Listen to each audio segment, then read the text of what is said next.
तर मित्रांनो नमस्कार. या मालिकेच्या आजच्या भागामध्ये आपण बघणार आहोत आदित्य आणि पारू इकडं बंगल्याच्या बाहेरच रात्रभर बसलेले असतात. पण सकाळी मात्र त्यांना झोप लागलेली असल्यामुळे वॉचमॅन दादा पळतचे धानीत त्यांना उठवतात. तेव्हा कुठे ते जागे होतात आणि मग वॉचमॅन सांगू लागतो की अहिल्या मॅडम ऑफिसला जाण्यासाठी निघाल्या आहेत. तेवढ्याच वेळात पारू आणि आदित्य लगेचच इकडं अहिल्याकडे येत असतात. अगोदर तर आदित्य अहिल्याला आई म्हणून अशी हाक मारतो, पण मग त्याच्या असं लक्षात येतं की आपण आता अहिल्यादेवी किर्लोस्करांना भेटायला आलेलो आहे. आणि मग तो म्हणू लागतो की अहिल्या मॅडम, माझ्या प्रोजेक्टमध्ये जी काही कमी होती ना ती आताशिक मला कळालेली आहे. त्याच्यामध्ये ना मी सुधारणाही केलेली आहे, पण प्लीज आता तुम्ही हे डॉक्युमेंट्स बघून घ्या आणि तुमची सही मात्र याच्यावर देऊनच टाका. अहिल्या मात्र आदित्यकडे बघतही नसते, पण त्यावेळी आदित्यला थोडंसं वाईट वाटतं आणि मग आदित्य असाही विचारतो की अहिल्या मॅडम काय झालंय, माझं काही चुकतंय का? त्यानंतर अहिल्या म्हणू लागते की खरं तर ना मी ऑफिसचे कामं घरी घेऊन येतच नाही. ऑफिसचं काम ऑफिसमध्येच करायचं असतं आणि असं रात्रभर कोणी माझ्या घराच्या बाहेर बसलेलं ना मला हे अजिबातच आवडत नाही. आणि मग अहिल्या हे सगळं बोलून मात्र तिथून सरळ ऑफिसला जाण्यासाठी निघत असते. आदित्यला तर खूपच वाईट वाटतं. पारूचे देखील त्यावेळी डोळे भरून येतात, पण पारू आदित्यची समजूत काढत म्हणू लागते की आदित्य सर, तुम्ही नका काळजी करू. अहिल्यादेवीचं म्हणजे देवी आईचं पण खरंच आहे ना, ऑफिसचे कामं ऑफिसमध्ये, उगाच ते कामं घरी कशाला घेऊन यायचे. मग त्यावेळी पारू म्हणू लागते की देवी आई जेव्हा ऑफिसमध्ये जातील ना तेव्हा तुम्ही त्यांच्यासोबत नक्कीच भेटा. पण त्यावेळी आदित्य म्हणू लागतो अगं पारू, सगळं काही शक्यच नसतं होत ना. आता मी ऑफिसमध्ये गेलो जरी ना तरी तो माझा बॉस मला आईला भेटू देईल की नाही मला आता हे पण माहिती नाही ना. मग त्यानंतर पारू म्हणू लागते की आदित्य सर, तुम्ही नका काळजी करू. माझा ना पूर्ण विश्वास आहे की देवी आईला तुम्ही नक्कीच भेटसाल. पण त्यावेळी आदित्य म्हणतो ठीक आहे पारू, आता चल ना. मग त्यानंतर ते दोघेही मात्र घरी जाण्यासाठी निघत असतात. मग आदित्य मात्र त्याच्या त्या कंपनीच्या बॉसला ना त्या कंपनीच्या बाहेरच जाऊन भेटतो. त्यावेळी तो तर खूपच चिडतो आणि म्हणू लागतो आदित्य, तुझं काय रे, मला तुझा प्रॉब्लेमच कळत नाही. मला तू माझ्या पाठीमागेच का करतोय, मला कुठेही भेटण्याचा प्रयत्न करतोय. तुला माहिती आहे का माझा एक एक सेकंद, एक एक मिनिट माझा किती महत्त्वाचा आहे. तुझ्यामुळे ना माझी करोडाची नुकसान होईल. मग त्यावेळी आदित्य म्हणू लागतो की सॉरी सर, प्लीज माझं पण तुम्ही एकदा ऐकून घ्या, मला समजून घ्या ना तुम्ही. आणि मग त्याच्या प्रोजेक्टबद्दल त्याच्या त्या बॉसला सांगायला सुरुवात करतो. आणि मग त्यावेळी तो बॉस मात्र काही ऐकून घ्यायला तयारच नसतो. त्याच्या डोक्यात दुसरंच काहीतरी त्या कलिकनं भरलेलं असतं. त्यावेळी तो म्हणू लागतो काय रे, तुला त्या अहिल्यादेवी किर्लोस्करांनाच काय भेटायचं आहे. तुला माहिती आहे का त्या अशा कुठेही सहजासहजी भेटण्यासारख्या नाही. त्या किती मोठ्या बिझनेस वुमन आहेत आणि तुला त्यांच्यासोबतच काय इतकं महत्त्वाचं पडलं आहे. आणि काय रे तुझ्या इतक्या प्रोजेक्टमध्ये काय आहे रे तुझ्या त्या. त्यावेळी आदित्य चिडतच म्हणतो तुम्हाला माहिती आहे का सर, तो माझा ड्रीम प्रोजेक्ट आहे. मग तर काय त्याचा तो बॉस माहिती का आदित्यवर खूपच चिरडतो आणि खूप मोठ्याने त्याच्याशी बोलू लागतो. पण त्यावेळी आदित्य म्हणू लागतो मी तुमची ना हात जोडून माफी मागतो, पण प्लीज एकदा तुम्ही माझा हा प्रोजेक्ट बघा आणि फक्त मला तुमच्याने एका सहीची याच्यावर गरज आहे. आणि मग जेव्हा लगेचच नाईलाजाने त्याचा तो बॉस मात्र तो प्रोजेक्ट बघायला सुरुवात करतो. त्याला ना तो प्रोजेक्ट तर फारच आवडतो, पण तो आता आदित्य देखत नाटक करतच म्हणू लागतो खरं तर या प्रोजेक्टमध्ये ना एवढं काही विशेष नाहीच आहे, पण आता मी ना तुझ्यासाठी ना फक्त त्या अहिल्या मॅडमसोबत ना ही गोष्ट सांगत आहे. त्यावेळी त्याचा तो बॉस म्हणू लागतो पण याच्या बदल्यात तुला माझं एक काम करावं लागेल. पण आदित्य म्हणतो की काय आहे तुमचं काम, सांगा ना. त्यावेळी तो बॉस म्हणू लागतो की हा जो प्रोजेक्ट आहे ना तो अहिल्या मॅडम समोर फक्त माझ्या नावाने जाईल, तुझं नाव याच्यामध्ये कुठंही नसणार आहे. तुला जर माझी अट मान्य असेल ना तरच मी तुझा हा प्रोजेक्ट अहिल्या मॅडम समोर सांगेन, त्यांना त्यांची सही वगैरे मी घेण्याचं काम करेल. त्यावेळी आदित्य म्हणतो ठीक आहे सर, तुम्ही म्हणता तसंच होईल. त्यावेळी आदित्य म्हणू लागतो तुम्हाला सांगू का सर, मला ना आता माझ्यासाठी सगळ्यात इम्पॉर्टंट म्हणजेच माझा हा प्रोजेक्ट होणं आहे. अहिल्या मॅडमनंच हे सगळं काही करू शकता, कारण की इतकी मोठी फंडिंग पुरवणं ना फक्त त्याच करू शकता, दुसरं कुणीच करू शकत नाही.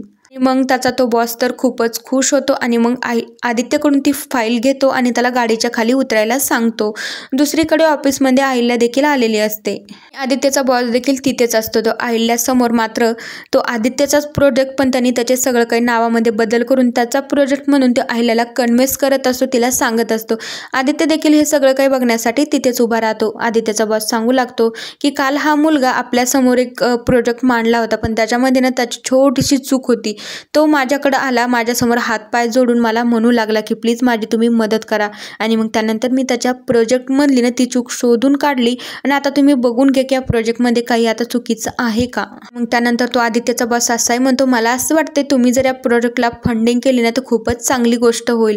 पण आईला मात्र त्या बॉसकडे खूपच रागाने बघू लागते. आणि त्यावेळी आदित्य म्हणू लागतो की प्लीज अहिल्या मॅडम, मी जी चूक केली होती ना ती आता चूक सुधारली, पण ह्याच्यानंतर ना मी कुठलीच चूक करणार नाही, प्लीज आता तुम्ही नकार देऊ नका ना. पण तो आदित्यचा बॉस मात्र आदित्यवरच खूप चिडतो आणि त्याला म्हणू लागतो, दोन बिझनेसमॅन बोलत असते तर तुला मध्ये बोलण्याची काय गरज आहे. तुला काही अक्कल वगैरे आहे का रे, आमच्या मध्ये बोलण्याची तुला गरजच काय, थोडीफार तरी तुला मॅनर्स नाहीत का रे. पण तो आता अहिल्याच्या देखत आदित्यचा चांगलाच पाणउतारा करत असतो. त्यावेळी अहिल्या मात्र त्या एका माणसाला म्हणू लागते की प्लीज आपण ह्या प्रोजेक्टला ना मी फंडिंग पुरायला तयार आहे, पण कदाचित या माणसाला तुम्ही ना अगोदर याच्यामधून काढून टाका. पण त्यावेळी आदित्यच्या बॉसला असं वाटत असतं की आदित्यलाच काढून टाका म्हणून असं म्हणते. त्यावेळी आदित्यचा बॉस म्हणू लागतो की हो अहिल्या मॅडम, तुम्ही अजिबातच काळजी करू नका, मी याला आत्ताच्या आत्ताच काढून टाकतो. त्यावेळी बिचारा आदित्य तर खूपच घाबरून जातो. त्यावेळी आदित्य म्हणू लागतो, सर तुम्ही असं काय करता, हा प्रोजेक्ट माझा आहे, याच्यात सगळी माझीच आयडिया आहे, तुम्ही असं नका करू माझ्यासोबत. पण त्या आदित्यचा बॉस काय ऐकायला तयारच नसतो.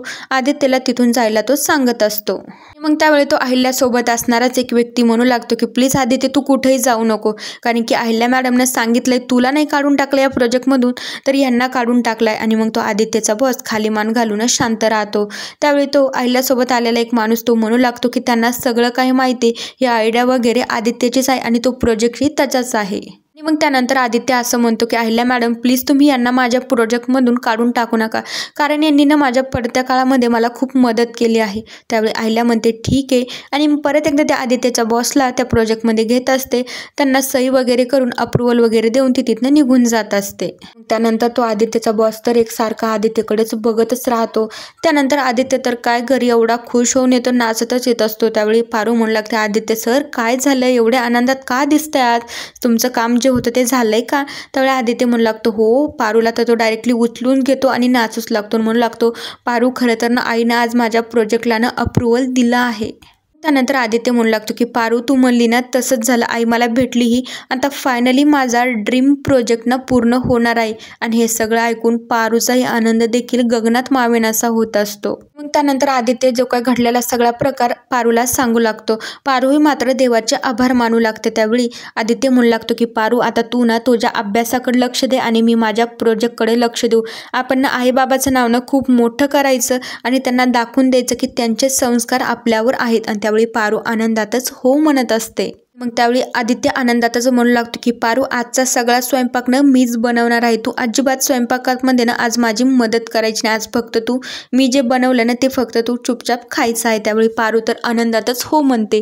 दुसरीकडे दिशाला कळालेलं असतं की अहिल्याने त्या आदित्यला ड्रीम प्रोजेक्ट करायला फंडिंग पुरवण्याचं काम केलेलं असतं. त्यावेळी ती तर खूपच वैतागलेली असते. त्यावेळी दामिनी म्हणू लागते, अगं दिशा तू कशाला उगं त्याच्यामध्ये पडते, तुला माहिती ना आपल्या वहिनी कशा आहेत तर. पण मात्र दिशा दामिनीवरच खूपच ओरडते आणि तिला उलटसुलट उत्तर देऊन बोलत असते. अहिल्या ज्यावेळी घरी येते दिशा तर डायरेक्टली अहिल्याच्या समोर जाम विचारण्यासाठीच जात असते. दिशाचा आवाज ऐकून प्रीतम, श्रीकांत आणि प्रिया देखील बाहेर येत असतात. अहिल्या मात्र शांत उभा राहून दिशाचं सगळं बोलणं ऐकून घेत असते. दिशा म्हणू लागते, तुम्ही किती खोटारड्या आहेत ना हे आता सगळ्या जणांना कळालेलं आहे. दिशा म्हणू लागते, तुम्ही आमच्यासोबत वेगळं वागता आणि बाहेर तुमच्या मुलासोबत वेगळं वागता. आम्हाला असं दाखवता की तुमच्या मुलावर खूपच राग आहे, पण मात्र त्याला पाठीमागून सगळ्या प्रोजेक्टला होकार वगैरे देत असता. त्यावेळी प्रीतमला हे सहनच होत नसतं. तो म्हणू लागतो, दिशा तू कुणासोबत बोलते आणि काय बोलते, तू भानावर राहून बोल बर का. त्यावेळी अहिल्या मात्र प्रीतमला शांत राहायला सांगते आणि दिशाचा हात पकडून तिला खाली बसवते आणि म्हणू लागते, आमच्या बिझनेस, आमच्या कंपनीशी, आमच्या घराची तुझा काहीही संबंध नाही आहे. त्यावेळी अहिल्या असंही म्हणते की आमच्या बिझनेस बाबतीत कसे निर्णय घ्यायचे आणि कुठले निर्णय घ्यायचे याच्या बाबतीत तुला परवानगी तरी कुणी दिली आहे. तू त्या परितोषसोबत फसून लग्न केलं म्हणून ते या घरामध्ये राहतेस हे तू विसरू नको. मग त्यावेळी अहिल्याचं असं बोलणं ऐकून दिशा तर खाली मान घालून शांतच राहते. अहिल्या रागातच त्या सावित्री आणि प्रियाला सांगू लागते, आतापर्यंत ही दिशा किचनमध्ये काम करत होती, पण आता हिचं अजून एक काम वाढवायचं, हिला घरातली सगळी साफसफाई वगैरे पण करायला लावायची. त्यावेळी अहिल्या असंही म्हणते की प्रिया आणि सावित्री तुम्ही फक्त हिच्यावर लक्ष ठेवायचं आणि हिच्याकडून सगळं काम करून घ्यायचं. त्यानंतर त्या दोघी हो म्हणत असतात आणि मग बाकी सगळेजण आपापल्या कामासाठी जात असतात. दामिनीला तर खूपच हसायला येत असतं. इकडे आदित्य स्वयंपाकाला लागलेला असतो. पारू मात्र त्याची मदत करण्यासाठी मध्ये जाते असती, पण मात्र त्याला पारूची न मदत घेता त्याला सगळा स्वयंपाक करायचा असतो. पण आदित्यला मात्र तर जमतच नसतं. शेवटी त्याला पारूची मदत घ्यावंच लागते. त्यानंतर आदित्य आणि पारू दोघे मिळून छान असा स्वयंपाक बनवत असता. त्यानंतर ते दोघे एकमेकांसोबत छान असा वेळ वगैरे घालत असता. तर मित्रांनो, या मालिकेच्या पुढील भागांच्या अपडेटसाठी आपल्या चॅनलला नक्की सबस्क्राईब करा. So bye.